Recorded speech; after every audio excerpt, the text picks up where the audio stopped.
Depuis plusieurs décennies, notre pays a consenti des efforts soutenus en matière de décentralisation, avec des avancées indéniables, mais aussi des limites clairement identifiées, que sont la fragmentation des compétences, les capacités locales insuffisantes, des ressources limitées, les incohérences territoriales persistantes et le déphasage entre la vision nationale et les dynamiques locales.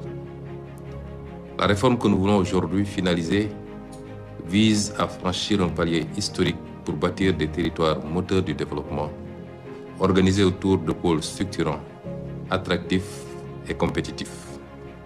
Une dizaine de ministres composent le comité de pilotage, des représentants de la présidence, de la primature, des directeurs généraux, un comité transversal, tout comme le sont les enjeux.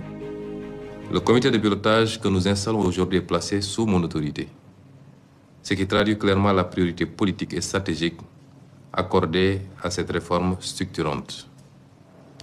Votre mission est à la fois claire, exigeante et encadrée dans le temps.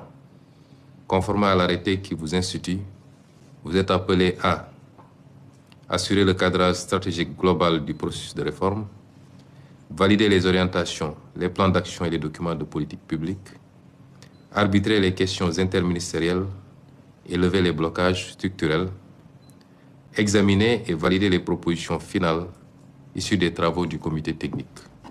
Des concertations ont déjà été menées dans l'ensemble des pôles territoires, des présentations faites jusqu'à un conseil des ministres. Le comité, chargé de finaliser les travaux dans les délais impartis, devra aussi veiller à l'alignement des orientations. L'alignement, parce qu'aujourd'hui, tout document doit être aligné sur le référentiel unique que constitue l'agenda national de transformation et les documents annexes. Cette réforme donc doit être comprise, appropriée et portée par les territoires eux-mêmes, en cohérence avec l'ambition d'un développement endogène, participatif et équitable.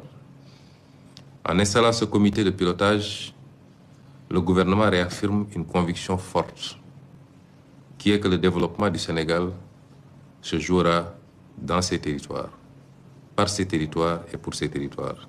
Le Premier ministre. ci Seydina Ousmane 2026 bi nar na tàng ci ay réformes macha allah gis ngeen discours bi mu def kii dafa fas yéene accélérer liggéey bi commencé nag vision 2050 bi ñu installé ko ci dëkk yëpp territoire yi pôle yi mën a taxaw emploi yi mën a daw macha allah.